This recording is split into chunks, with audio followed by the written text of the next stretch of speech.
204. Two cow, no cow justice. Chalcedon Report number 326, September 1992. It was over 60 years ago, I believe, that I was listening to this old missionary. He had spent most of his life in China, and he had a deep love for the country, its art, the people, and the countryside he knew in interior China. When I heard him, it was after the Depression began, 1929, and before the invasion of Manchuria, 1931, as I recall it. I do not remember his name, but I remember vividly what he said. My wife Dorothy heard the story from me, and we often refer to two cow, no cow justice. The man who told the story saw it as the key to China's weakness, and why, with sorrow, he saw no good future for the land he loved.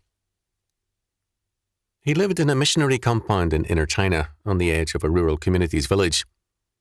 There were a few missionary families, including a doctor. From the centre, they covered a wide area with their ministries. One morning, a few children were playing outside the compound. Some were Chinese, and two were the children, about 5 or 6 years of age, of a missionary.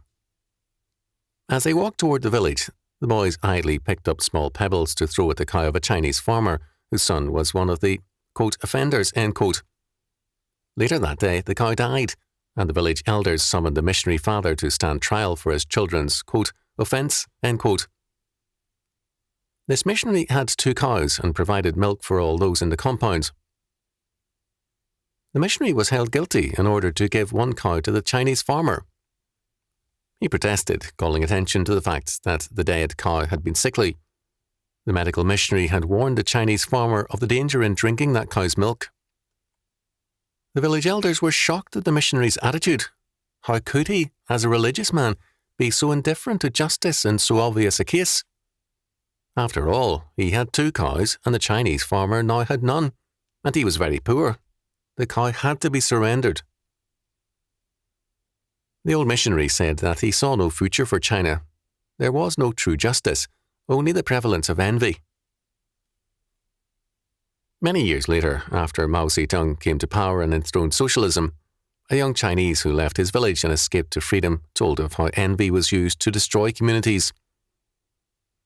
The poorest peasants were encouraged to denounce the more successful ones as exploiters, and they who were denounced were killed, but first they were required to see the seizure of all their possessions. Little by little, the successful peasants were eliminated as, quote, enemies of the people, end quote. The same mentality that destroyed China is now destroying us. In 1945, Eugen Rosenstock Hussey saw John Dewey's pragmatism and educational philosophy as the Chinification of America. The Christian Future, pages 43 following, and called him Master Confucius Dewey. The relativism of China, however, was worsened by Dewey. Old China had a strong family system as an anchor. Dewey's progressive education has worked against the family, has promoted purely subjective, personal, moral, quote, values, end quote, and has been militantly anti-Christian. As a result, we are worse off than China in circa 1930. Our only advantage is that some in the United States still insist on God's law word as the standard, and we do have a Christian background, even though it is receding. The churches, with their antinomianism, pietism, and sentimentalism, have contributed heavily to the two-cow, no-cow doctrine.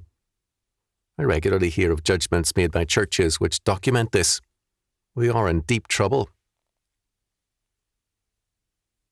Since God did not spare China, he is much more likely to judge us, as Peter tells us. For the time has come that judgment must begin at the house of God, and if it first begins with us, what shall the end be of them that obey not the gospel of God? 1 Peter chapter 4, verse 17. Our courts commonly give judgments based on the two-cow, no-cow idea of justice. The media's reaction to and biased reports in the Rodney King case reflected this evil idea of justice. If you are a member of a, quote, minority, end quote, poor or, quote, alienated, end quote, you get two-cow, no-cow, quote, justice, end quote, and the country reaps a growing disaster. There will be no change of any consequence in this country nor elsewhere until this evil doctrine is overthrown and is replaced with God's justice, His inscriptured law word. Until then, conditions will only get worse. The false preaching in churches has led us into these evil straits, and only systematic biblical preaching will alter our condition.